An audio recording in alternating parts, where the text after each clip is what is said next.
చేతులు కట్టేసి కుర్చీలో కూర్చోబెట్టిన హీరో ఆ కట్లు విడిపించుకొని ఎదురుగా ఉన్న మనిషి దగ్గరికి వెళ్తుండగా అతని కడుపులో కత్తి దిగుతుంది. అసలు ఈ కత్తితో పొడిచింది ఎవరు? మూవీ చాలా ఇంట్రెస్టింగ్ గా ఉంటుంది. ఇలాంటి మరిన్ని ఇంట్రెస్టింగ్ వీడియోస్ కోసం ఈ వీడియో లైక్ చేసి వెంటనే మా ఛానల్ సబ్స్క్రైబ్ చేసుకోండి. మూవీ ఓపెనింగ్ లోనే స్టార్టింగ్ లో చెప్పినట్టు హీరోని ఎవరో కత్తితో పొడుస్తారు. హీరో జార్జియాలో ఉంటాడు. ఇక్కడే పోలీస్ గా పనిచేస్తున్న రాజా రవీంద్ర హీరో ఇంటికి వెళ్లి అక్కడ ఉందో మొత్తం చెక్ చేస్తూ ఉండగా హీరో తన వైఫ్ తో ఉన్న ఒక ఫోటో, అలానే హీరో రాసుకున్న ఒక డైరీ దొరుకుతుంది. డైరీ ఓపెన్ చేయగానే 2013లో హీరో ఫస్ట్ టైం అంజలిని చూస్తాడు. అంజలి హీరో చదువుతున్న కాలేజీలోనే MBBS సెకండ్ ఇయర్ జాయిన్ అవడానికి వచ్చింది. అయితే బస్ స్టాప్ లో ఆటో కోసం వెయిట్ చేస్తున్న అంజలి ఆ దగ్గరలోనే హీరో బైక్ కూడా పెట్రోల్ అయిపోయి ఆగిపోతుంది. లిఫ్ట్ కోసం అటుగా వస్తున్న ఆటోను ఆపుదాం అనుకుంటే ఆ ఆటో కాస్త హీరోయిన్ ఎక్కించుకుని వెళ్ళిపోతుంది. సరే అని వేరే వ్యక్తిని లిఫ్ట్ అడిగి హీరో వెళ్తున్నప్పుడు ఆటోలో కూర్చున్న హీరోయిన్ చున్ని గాలికి ఎగిరి హీరో మీద పడటంతో హీరో అతని వెనక ఉన్న వ్యక్తి పడిపోతారు. ఆ తీసుకొచ్చేది పాల బైక్ కావడంతో పాలు మొత్తం పోతాయి. ఆ వ్యక్తి అన్నా ఏం పని చేసావన్నా, నా బేరం మొత్తం చెడగొట్టావు, 6,000 నష్టం వచ్చింది నాకు ఇవ్వు అని అడగటంతో హీరోయిన్ చున్నీ ఎగిరిపోయింది కదా, ఆటో నుంచి బయటకు వచ్చి సారీ అని చెప్తూ ఉంటే నాకు సారీ వద్దు, ఆ కుర్రోడికి నష్టం 6,000 అయింది అవి ఇవ్వు అని అడిగితే హీరోయిన్ డబ్బులు లేవు, కార్డు బ్యాగ్ లో ఉంది, అది ఆటోలో ఉందని చెప్పి వెనక్కి తిరిగి చూడకుండా ఆటోలో వెళ్ళిపోతుంది.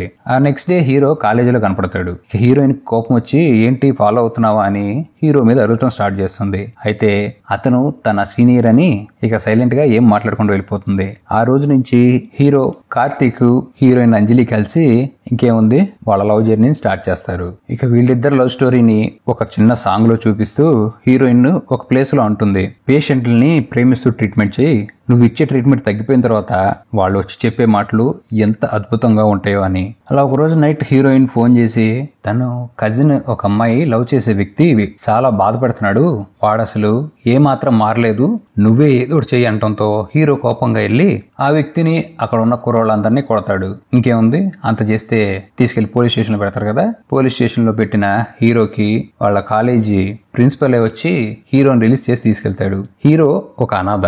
హీరోని ప్రిన్సిపలే ఎన్నిసార్లు పోలీస్ స్టేషన్కి వెళ్తారో నువ్వు డాక్టర్ చదివితే కాదు నీ కోపాన్ని కూడా కంట్రోల్ చేసుకోవాలని చెప్పి తిడుతూ ఉంటాడు. హీరోని అంజలి నువ్వు మారవా, ఎప్పుడు గొడవలు పెట్టుకోవటమేనా, నీ కోపాన్ని కంట్రోల్ చేసుకొని అరుస్తూ ఉంటే ఎవరి కోసం కోపడ్డాను, నీ కోసమే కదా, అర్థం లేకుండా మాట్లాడతావేంటని హీరో సీరియస్ అవుతాడు. గొడవని సాల్వ్ చేయమన్నానే గానీ పెద్ద చేయమలేదు, నేను మా ఊరు వెళ్ళిపోతున్నాను, రేపు నాకు పెళ్లి చూపులని చెప్పి హీరోయిన్ తన ఊరు వెళ్ళిపోతుంది.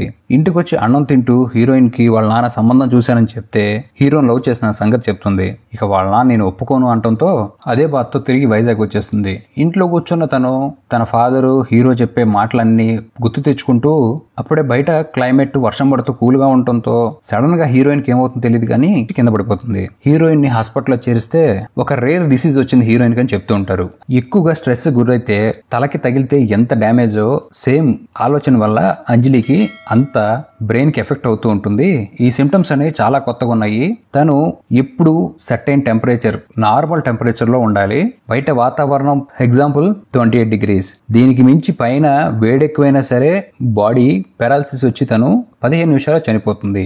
ఈ 28 degrees కన్నా కింద డౌన్ -18, -16 లోకి వెళ్ళిపోయినా తన బాడీ మొత్తం కూల్ అయిపోయి సేమ్ 15 minutes లో పెరాలసిస్ వచ్చి చనిపోతుందని హీరోకి చెప్పి తనని ఒక గాజు బొమ్మలాగా చూసుకోవాలని చెప్తాడు డాక్టర్. అసలుకే హీరో అనాథ, ఎవరూ లేకపోవడంతో ఎంతగానో ప్రేమించిన అంజలిని నేను చూసుకుంటా డాక్టర్ అని హాస్పిటల్లో ఉన్న అంజలి పూర్తిగా రికవరీ అయిన తర్వాత తనకి చెప్పకుండా ఒక ప్లేస్ తీసుకెళ్తాడు. అక్కడ తీసుకువెళ్లి నన్ను పెళ్లి చేసుకుంటావా అని అడుగుతాడు. ఇక దీంతో వీళ్ళిద్దరు పెళ్లి చేసుకుని వీళ్ళ కొత్త లైఫ్ ని స్టార్ట్ చేస్తారు. ఇక అలా ఆ రోజు నైట్ ఫస్ట్ నైట్ అయినా సరే అంజలికి ఇటు ఒంట్లో బాలేదని తన ఫ్రెండ్ దర్శి, హర్ష అలాగే హీరోయిన్ ఫ్రెండ్స్ కూడా ఆ రోజు నైట్ ఆగోల్లోనే పడుకుంటారు. ఇక అదిరిపోయే ఒక న్యూస్ చెప్తాడు డాక్టర్. హీరోని పిలిచి అంజలి డిసీజ్ కి క్యూర్ ఉంది, తన ఫ్రెండ్ రిచర్డ్ బ్రెయిన్ ఇంజ్యూరీ మీద రీసెర్చ్ చేస్తున్నాడు, అతను జార్జియాలో ఉంటాడు, మీరిద్దరు ఇటు MBBS స్టూడెంట్సే కాబట్టి చదువుకోవడానికి జార్జియా వెళ్ళండి, మొత్తం ఖర్చులు యూనివర్సిటీ పెట్టుకుంటుంది అని చెప్పడంతో ఇక ఎక్కడ లేని ఆనందంతో హీరో ప్రిన్సిపల్ ని హ్యాక్ చేసుకుని హీరోయిన్ తీసుకుని జార్జియా వెళ్తాడు. ఇక్కడ హీరో తనకి మాటిస్తాడు తనని జాగ్రత్తగా చూసుకుంటానని. అలానే తను జాబ్కి వెళ్ళిపోతున్నప్పుడు హీరోయిన్ కి పక్కింట్లో వాళ్ళు కూడా తెలుగు వాళ్ళే, నీకేమన్నా హెల్ప్ కావాలంటే వాళ్ళ దగ్గరికి వెళ్ళు అని చెప్పి చెప్తాడు. ఇక హీరో హాస్పిటల్కి వెళ్ళి రిచర్డ్ని కలిసి, ఈ రిచర్డ్ నీ వైఫ్ ఉన్న డిసీజెస్ మీద ఇంకా రీసెర్చ్ చేయాలి, అప్పటిదాకా దాన్ని చాలా జాగ్రత్త చూసుకొని చెప్తాడు. ఇక హీరోయిన్ పక్కింటికి వెళ్ళి, మేము కొత్తగా మీ పక్కింట్లో దిగామండి అనటంతో, ఆ ఇంట్లో కానీ ఆ ఇంట్లో ఉన్నామా షాకింగ్ గా అడుగుతుంది. ఇది విని అవును అంటుంది హీరోయిన్. ఈ ఇంట్లో ఓ మదరు ఫాదరు ఓ 15 ఏళ్ళ పాప ఉంటారు.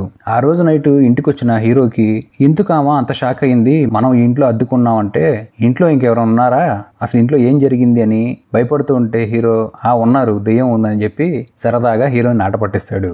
ఇక నెక్స్ట్ డే హీరోయిన్ ని హాస్పిటల్ తీసుకెళ్లి బ్రెయిన్ టెస్ట్ చేసి, తర్వాత వీళ్ళు క్యాంటీన్ లంచ్ చేస్తున్న టైంలో ఈ రిచర్డ్ ఒకటికి వచ్చి, మీరిద్దరు డాక్టర్సే కదా, ఎందుకు ఖాళీగా ఉంటాం, ఇక్కడే మీ డ్యూటీ స్టార్ట్ చేయండి, మీరు ఇండియా వెళ్ళిన తర్వాత క్లినిక్ కూడా పెట్టుకోవచ్చు, ఎటు తన మీద ఇంకా రీసెర్చ్ చేయాలి, అది కూడా హెల్ప్ అవుతుందని చెప్పి ఆ రీసెర్చ్ చెప్తాడు. అలా హీరో హీరోయిన్ ఆ హాస్పిటల్లోనే డాక్టర్స్ గా జాయిన్ అయిపోతారు. హాస్పిటల్లో అందరినీ పరిచయం చేసుకుంటాడు. ఇక్కడ సమీర అనే ఒక అమ్మాయి హీరోని ఒక్కసారి చూడంగానే ఫ్లాట్ అయిపోయి మనోడి మీద ఎఫెక్షన్ చూపిస్తూ ఉంటుంది. అయితే ఆ నెక్స్ట్ డే నుంచి హీరోకి నైట్ షిఫ్ట్స్ పట్టడంతో చాలా కంగారు, భయపడుతూ ఉంటాడు. నైట్ ని ఒక్కదాని ఇంట్లో ఉండాల్సి వస్తుంది, నీకేమైపోద్దు అని. హీరోయిన్ అతని ధైర్యం చెప్పి, నాకేమవుదు, నేను బాగానే ఉంటానని చెప్తుంది. అలా నైట్ వెళ్తూ హీరోయిన్ నోట్ స్టిక్స్ అంటిస్తూ ఉంటుంది. నెక్స్ట్ డే హీరో వచ్చి హీరోయిన్ కి నోట్ స్టిక్స్ అంటిస్తూ వెళ్తూ ఉంటాడు. ఆ తర్వాత సీన్లో పక్కింట్లో ఉండే గీత అనే ఆ 15 ఏళ్ల పిల్ల హీరోయిన్ దగ్గరికి వచ్చి వాళ్ళ అమ్మ ఏదో కావాలని అడిగి హీరోయిన్ ని హీరోతో ఎలా కలిసిందో తన లవ్ స్టోరీ అడుగుతుంది. అలా వాళ్ళిద్దరి మధ్య లవ్ స్టోరీ చెప్పి చాలా హ్యాపీగా ఫీల్ అవుతుంది. ఈ గీత వెళ్ళిపోయిన తర్వాత ఆ హ్యాపీ థాట్స్ లో హీరోయిన్ ఫ్రిడ్జ్ లోంచి బాగా కోల్డ్ గా ఉన్న ఒక ఆరెంజ్ తీసి కట్ చేస్తున్న లోపు, మీకు డిసీజ్ గురించి చెప్పా కదా, బాగా ఎక్కువ కోల్డ్ టచ్ అయినా సరే హీరోయిన్ పడిపోతుంది. ఇక అలా అప్పుడే ఇంటికి వచ్చిన హీరో కాఫీ కోసం అడుగుతా ఉంటే ఏ రెస్పాండ్ అవడంతో పడిపోయిన హీరోయిన్ తీసుకొని తన బాడీ మొత్తం నార్మల్ టెంపరేచర్ వచ్చేలాగా కాళ్ళు చేతులు రుద్ది హీరో హీరోయిన్ రొమాన్స్ చేసుకుంటారు. ఇంకా ఆ రోజు నుంచి హీరో అసలు హీరోయిన్ వదలకుండా చాలా జాగ్రత్తగా ఎక్కడికి వెళ్ళినా సరే తను తీసుకువెళ్తూ వీళ్ళిద్దరు ఎంత బాగా లవ్ చేసుకొని దగ్గరయ్యారో ఒక సాంగ్ రూపంలో చూపించేస్తారు. అదే ఒక రోజు హీరోకి ఒక సర్జరీ రావడంతో అది 12 గంటల సేపు చేయాల్సి వస్తుంది. ఇక దాంతో హీరోయిన్ ఫోన్ చేసి అదే విషయం చెప్తాడు. మళ్ళీ రేపటిదాకా నేను కలవడం కుదరదని, నువ్వు జాగ్రత్తగా ఉండు అంటంతో, ఎందుకు నువ్వు భయపడమాక, నీకు ఇంటికి వచ్చిన తర్వాత ఒక హ్యాపీ న్యూస్ ఉంది, సర్జరీ పూర్తి చేసుకుని తొందరగా అని చెప్తుంది.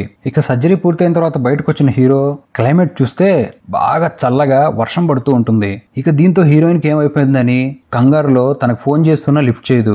ఇంటికి వచ్చి చూసేసరికి ఒక మూల కూర్చున్న హీరోయిన్ అలానే ఒక పక్కకి చూస్తూ చనిపోయి ఉంటుంది. ఇది చూసిన హీరోకి తన లైఫ్ మొత్తం ఒక్కసారిగా జీరో అయిపోయినట్టు, అలానే తనని షాక్ లో చూస్తూ కూర్చొని ఉండిపోతాడు. ఆల్రెడీ హీరో ఫ్రెండ్స్ జార్జియోలోనే ఉండటంతో వాళ్లే హీరోయిన్ బాడీని తీసుకువెళ్లి క్రిమేషన్స్ మొత్తం పూర్తి చేస్తారు. ఇక్కడ ఈ నెక్స్ట్ సీన్ లో ప్రెసెంట్ లోకి వస్తుంది. స్టార్టింగ్ లో హీరోని ఎవరో పొడిచారు కదా, హాస్పిటల్లో ఉన్న హీరోని కలవటానికి రాజా రవీంద్ర వస్తాడు, పోలీస్ ఆఫీసర్. ఇక్కడ దాకా జరిగిందంతా డైరీలో ఉంటుంది. ఇక్కడ నుంచి స్టోరీ అసలు ఏమైందని హీరోయిన్ అడుగుతూ ఉండటంతో ఆల్రెడీ హీరోయిన్ చనిపోవటం వల్ల హీరో ఫుల్ ఫ్రస్ట్రేషన్ లోకి వెళ్ళిపోతాడు. అస్సలు ముఖం మీద నవ్వు లేకుండా సీరియస్ గా ఎప్పుడు ఎంత జోకులు వేసినా సరే, వాళ్ళ ఫ్రెండ్స్ ఎంత నవ్విచ్చి మామూలు మనిషిలాగా చేద్దాం అనుకున్నా సరే పట్టించుకోకుండా అక్కడ ఉన్న సామాన్లు పగలగొడుతూ ఎప్పుడు కోపంగా ఉంటాడు. అలా 2 నెలల తర్వాత హీరో కార్తీక్ లాల్లో ఫుల్ గా తాగి పడిపోయి ఉంటాడు. ఇక అలా చూసిన హీరోని వాళ్ళ ఫ్రెండ్స్ కోపం వచ్చి ఓ బకెట్ తో నీళ్లు జల్లి ఇంట్లో తీసుకొచ్చి కూర్చోబెట్టి హర్ష తన స్టోరీ గురించి చెప్తా ఉంటాడు. చిన్నప్పుడే వాళ్ళ నాన్న చనిపోవడంతో హర్షని వాళ్ళ అమ్మాయి పెంచింది. అయితే కొద్ది సంవత్సరాల్లోనే తన మదర్ కూడా చనిపోవడంతో హర్షకి ఏమీ అర్థం కాదు. వాళ్ళమ్మ హర్షని నువ్వు డాక్టర్ కావాలి నాన్న పెద్దయిన తర్వాత అంటంతో అదే గోల్ తో హర్ష తను హ్యాపీగా చుట్టుపక్కల వాళ్ళని హ్యాపీగా ఉంచుతూ ఈ స్టేజ్కి వచ్చానరా, మనం బాధపడితే చనిపోయిన వాళ్ళు కూడా బాధపడతారు, మనం ఆనందంగా ఉంటే చనిపోయిన వాళ్ళు కూడా ఆనందపడతారా అని చెప్పి హీరోకి ఒక మోటివేషన్ ఇస్తాడు. ఇక అలా హీరో మళ్ళీ ఫ్రెష్ గా స్విమ్మింగ్ పూల్ స్నానం చేసి డ్యూటీకి వెళ్ళడం స్టార్ట్ చేస్తాడు. కానీ తను అలా వెళ్తున్నా సరే హీరోయిన్ జ్ఞాపకాలే. ఒకరోజు ఇంటికి వచ్చిన హీరోకి హీరోయిన్ స్టిక్కీ నోట్స్ అట్టిస్తా ఉంటది కదా, దాని మీద ఎలా ఉన్నావురా అని రాసి ఉంటుంది. ఇది చూసిన హీరోకి ఏమీ అర్థం కాదు. అయితే ఒకరోజు హాస్పిటల్లో అలా కూర్చొని ఆలోచించుకుంటున్నప్పుడు రూమ్ మొత్తం ఆ స్టిక్కీ నోట్స్ అనేవి కనపడతాయి. ఇక భయంతో పరిగెత్తుకుంటూ వెళ్ళి ఫ్రెండ్ పిలిచి, అరే రూమ్ మొత్తం పేపర్స్ ఏ ఉన్నాయరా అంటుందో దర్శి లోపలికి వచ్చి చూస్తే ఏమీ ఉండవు. ఇక హీరోని కూర్చోబెట్టి వీళ్ళు క్లాస్ పిక్తూ ఉంటారు. ఒరే నువ్వు లేనిపోని ఆలోచించుకొని మొత్తం హాలుజినేషన్ లో బతుకుతున్నావు, నువ్వు చనిపోయిన వాళ్ళు ఎందుకు బతికొస్తారా అని హీరోని టీస్ చేస్తూ నవ్వుతూ ఉంటారు. ఇక దాంతో కోపం వచ్చిన హీరోకి ఈ రోజు నైట్ మా ఇంటికి రండిరా మీకు చూపిస్తా అనడంతో ఇంటికి వెళ్ళిన హీరో అక్కడ అతికిచ్చిన స్టిక్కీ నోట్ ఎంప్టీగా ఉంటుంది. ఇక ఇది చూసిన వాళ్ళ ఫ్రెండ్స్ కూడా ఏం లేదురా బాబు మనం మందేసి పడుకుందాం అని చెప్పి పడుకుంటే అందులో ఉన్న ఒక ఫ్రెండ్ కి ఏదో ఒక రూపం కనపడుతుంది. అలానే అది హీరోయిన్ గెటప్ లో కనపడుతుంది. దీంతో భయం వేసిన అతను నెక్స్ట్ డే హాస్పిటల్కి వెళ్ళి సౌండ్ లేకుండా అలానే కూర్చొని ఉంటాడు. ఇదంతా చూసిన హీరో ఫ్రెండ్స్ కూడా ఏం అర్థం కాదు, నిజంగా హీరోయిన్ బతికొచ్చిందేమో అని వాళ్ళు కూడా నమ్మటం స్టార్ట్ చేస్తూ ఉంటారు. ఇప్పుడే అక్కడికి వచ్చిన సమీర ఆ హాస్పిటల్లో కొలికి ఉంటుంది కదా, అమ్మాయి హీరోని కూల్ చేసి బాధపడమాక సరే నేను ఈ రోజు నేను ఇంట్లో దింపుతాను పదా అని ఇంట్లో దింపి కాఫీ ఇస్తావా అని అడిగితే ఇంట్లోకి తీసుకువెళ్తాడు. అలా ఇంట్లోకి వెళ్ళిన సమీర కాఫీ కలుపుతున్నప్పుడు వెనకాల నుంచి తనను ఎవరో అబ్జర్వ్ చేస్తున్నట్టు అనిపిస్తుంది. అయితే ఒక్కసారిగా ఏం జరుగుతుందో తెలియదు కానీ ఆ సమీర పడిపోతుంది. హాల్లో ఉన్న హీరో సమీరని సోఫా మీద తీసుకెళ్లి నీళ్లు కొట్టి లేపితే ఏం జరిగిందని అడిగితే నేను మళ్ళీ వస్తానని చెప్పి వెళ్ళిపోతుంది. ఇక ఆ రోజు నైట్ ఫుల్ గా మందు కొట్టున్న హీరో దగ్గరికి ఆ పక్కింటి గీత అనే 15 ఏళ్ల అమ్మాయి వస్తుంది. వచ్చి కాఫీ పెట్టినా అని చెప్పి కాఫీ పెట్టి తీసుకొచ్చి తను సేమ్ అంజలి ఎలా అయితే మాట్లాడుతుందో అలానే మాట్లాడటం స్టార్ట్ చేస్తుంది. స్టార్ట్ చేసి దగ్గరికి వచ్చి హీరోని ముద్దు పెట్టడంతో గట్టిగా అరుస్తాడు హీరో. ఇక షాక్ లో నుంచి బయటకు వచ్చిన గీత అక్కడి నుంచి ఏం మాట్లాడకుండా వెళ్ళిపోతుంది. ఇక నెక్స్ట్ డే హీరో కూడా ఫుల్ గా డౌట్ వస్తుంది అసలు ఏం జరుగుతుంది ఇక్కడ అని. అంతేకాదు హీరో ఇంట్లోకి వచ్చినప్పుడు ఒక ఖాళీగా ఉన్న పేపర్ కూడా ఉంటుంది కదా, దాని మీద లెటర్స్ కూడా వస్తాయి. ఇది చూసిన హీరోకి షాక్ అయ్యి తన ప్రిన్సిపల్ కి ఫోన్ చేస్తాడు, సార్ చనిపోయిన వాళ్ళు బతికొస్తారా అని. దీంతో వాళ్ళ ప్రిన్సిపల్ క్లారిటీ ఇస్తాడు, ఆల్రెడీ అసలు దెయ్యాలంటే నువ్వు నమ్మవు, ప్రాక్టికల్ మ్యాన్వి, ఏదైనా సరే ప్రూఫ్ కనపడితే కానీ నువ్వు నమ్మవు, నీ చుట్టూ ఏదో జరుగుతుంది అదేంటో తెలుసుకొని చెప్తాడు. ఇక హీరో అసలు మనుషులు నిజంగా దెయ్యాలు ఆవహిస్తాయా అని కొన్ని వీడియోలు చూస్తూ ఎవరెవరికి ఏం జరిగిందో ఒక బోర్డు మీద రాసుకుంటాడు. తన ఫ్రెండ్ కి ఒక రూపం కనపడింది, తన కొలీగ్ సమీరాకి హీరోయిన్ అటాక్ చేసింది, ఈ 15 ఏళ్ల అమ్మాయి సమీరాకి ఏకంగా దెయ్యమే ఆవహించింది. సో ఇక్కడ ఏం జరుగుతుందని హీరో తెలివిగా షాప్ కి వెళ్ళి ఒక బొమ్మను కొనుక్కొస్తాడు. అది ఒక స్పై క్యామ్ ఉన్న బొమ్మ. ఇల్లు చిందరవందర చేసి ఆ ఫ్లవర్ వాజ్ పగలగొట్టి వెళ్ళిన అతనికి ఫ్లవర్ వాజ్ ఒక్కటే బాగుంటుంది, మిగతా అన్ని అలానే ఉంటాయి. ఇక్కడే హీరోకి డౌట్ వచ్చి ఇక ఆ క్యామ్ ని తీసుకెళ్లి ఇంట్లో పెట్టి రికార్డ్ అయిన చిప్ చెక్ చేసి చూస్తూ ఉన్న టైంలో ఆ రోజు నైట్ ఆ గీత మళ్ళీ వస్తుంది, 15 ఏళ్ల అమ్మాయి. అలా తను వచ్చి మళ్ళీ హీరోయిన్ తనలో ఆవహించినట్టు హీరో కూర్చున్నప్పుడు అతని దగ్గరికి వచ్చి అతను ముద్దులు పెడుతున్న టైంలో ఈ సీసీటీవీ ఫుటేజ్ తనకు చూపిస్తాడు. సీసీటీవీ ఫుటేజ్ చూసిన గీత ఇక భయం వేసి వెనక్కి పడిపోతే హీరో లేచి ఏంటి నన్ను కావాలనుకుంటున్నావా, నీ వయసు ఎంత నా వయసు ఎంత అని మీదకి వెళ్తూ ఉంటే పక్కనే ఉన్న ఒక కర్రతో హీరో తల పగలగొడుతుంది. ఇక్కడ అసలు మ్యాటర్ రివీల్ అవుతుంది. ఇంట్లో స్టిక్కీ నోట్స్ అంటిస్తుంది ఈ గీతనే. తనకి ఇంటి తాళం ఎలా దొరికిందంటే ఓ రోజు హీరో ఏదో మర్చిపోయాడని చెప్పి హీరోయిన్ తను మళ్ళీ రిటర్న్ వస్తాడు, ఇంటి తాళాలు మీ దగ్గర ఉంచుకోండి మీకు ఇచ్చి వెళ్తానని చెప్తాను, తాళాలు మీ దగ్గర నుంచి తీసుకెళ్తానని చెప్పడంతో ఆ తాళాలని ఈ గీత దొంగతనంగా డూప్లికేట్ చేసి ఎవరూ లేనప్పుడు ఆ ఇంట్లోకి వెళ్ళి వస్తూ ఉంటుంది. అంతేకాదు హీరోయిన్ లాగా సేమ్ హ్యాండ్ రైటింగ్ కూడా నేర్చుకుంటుంది. ఇక్కడ ఈ గీత ఫ్లాష్ బ్యాక్ వెళ్తే ఈ గీత చిన్నప్పుడు యాంగ్రీ పర్సనాలిటీ డిజార్డర్ అనేది ఉంటుంది. ఈ డిజార్డర్ ఆ అమ్మాయిని ఎంత ప్రేమగా చూసుకున్నా సరే తను లోన్లీగా ఉన్నట్టు, తను ఎవరు పట్టించుకోలేదట్టు, ఇంకా తనకి ఇష్టమైన వాటిని ఎవరైనా తెలియక పాడు చేసినా సరే వాళ్ళు ఏదైనా చెయ్యొచ్చు అంత పిక్స్ లో ఉంటుంది అని ఒక ఎగ్జాంపుల్ చెప్తాడు. ఈ గీత స్కూల్లో ఉన్నప్పుడు పక్కన అమ్మాయి పాపం పెన్ను విదిలిస్తే ఆ ఇంకు వెళ్లి ఈ గీత ఇష్టంగా కొనుక్కున్న బ్యాగ్ మీద పడుతుంది. దీని అంతు చూడాలని క్లాస్ బయట పాపం అమ్మాయి గోడకి చదువుతా ఉంటే అమ్మాయిని కిందకు దోసేసి సైలెంట్ గా వెళ్ళిపోతుంది. ఇంకా వీళ్ళకి ఏదైనా అనుకుంటే వాళ్ళు అదే స్టేజ్ లో ఉంటారు. సపోజ్ పిల్లలకి సండే అంటే ఇష్టం, ఈ అమ్మాయికి సండే అంటే ఇష్టం అనుకుంటే తను రోజు సండే లాగా ఫీల్ అవుతూ ఉంటుంది. ఆ విషయం చిన్నప్పుడు జరిగిందని డాక్టర్ ఈ గీత తల్లికి చెప్తూ ఉంటాడు. ఇక ఆ ఫ్లాష్ బ్యాక్ మొత్తం అయిపోయిన తర్వాత ఇంకా ఒక అదిరిపోయే క్లారిటీ ఏంటంటే ఈ అమ్మాయికి 15 ఏళ్ళని చెప్పే కదా, కాదు ఈ అమ్మాయి 15 ఏళ్లే అనుకుంటూ పళ్ళకి క్లిప్పు తలకి విగ్గు పెట్టి తిరుగుతూ ఉంటుంది. ఇక స్పృహలోకి వచ్చిన హీరోతో ఏంటి ఇందాకేదో అంటున్నావు, నీ వయసు ఎంత నా వయసు ఎంత అని, చూడు నేను ఎంత బాగున్నానో, నచ్చట్లేదా నీకు, హీరోయిన్ కన్నా నేను పెద్దదాన్నే, నిన్ను ఎప్పుడైతే చూశానో అప్పుడే ఇష్టపడ్డాను, నువ్వు నాకు కావాలి, ప్రతిరోజు నీతో ఉండాలనిపిస్తుంది, చూడు నేను అంజలి లాగా ఉన్నానని హీరో దగ్గరికి వస్తూ ఉంటుంది. ఇక ఇది విన్న హీరోకి నువ్వు అంజలి కాలు గోటుకు కూడా సరిపోయావని తను తోస్తాడు. ఇక అసలుకే ఈ సైకో కదా హీరో దగ్గరికి వచ్చి అదిరిపోయే ట్విస్ట్ ఒకటి ఇస్తుంది. అంజలి ఎలా చనిపోయిందో తెలుసా, క్లైమేట్ బాగున్న రోజు గీత ఆ ఇంట్లోనే హీరోయిన్ పక్కన ఉంటుంది. వాతావరణం చల్లబట్టంతో అప్పటికే వణకటం స్టార్ట్ అయిన హీరోయిన్ డోరే గీత అనటంతో గీత ఇదే ఛాన్స్ అనుకుని డోర్ వేసేసి ఏసీని 16 లో పెట్టి ఆ డోర్ లాకేసి వెళ్ళిపోతుంది. ఇక హీరోయిన్ కదలలేక గీత అని అరుస్తున్నా సరే వెళ్ళిపోవటంతో ఆల్రెడీ వణుకుతూ కింద పడిపోయిన హీరోయిన్ కి పెరాలసిస్ వస్తూ డోర్ దగ్గరికి వెళ్తూ హీరో గుర్తొస్తూ చాలా నరకం అనిపించి అక్కడ ఉన్న బ్లాంకెట్ ని కప్పుకున్నా సరే అలా కూర్చొని చనిపోతుంది.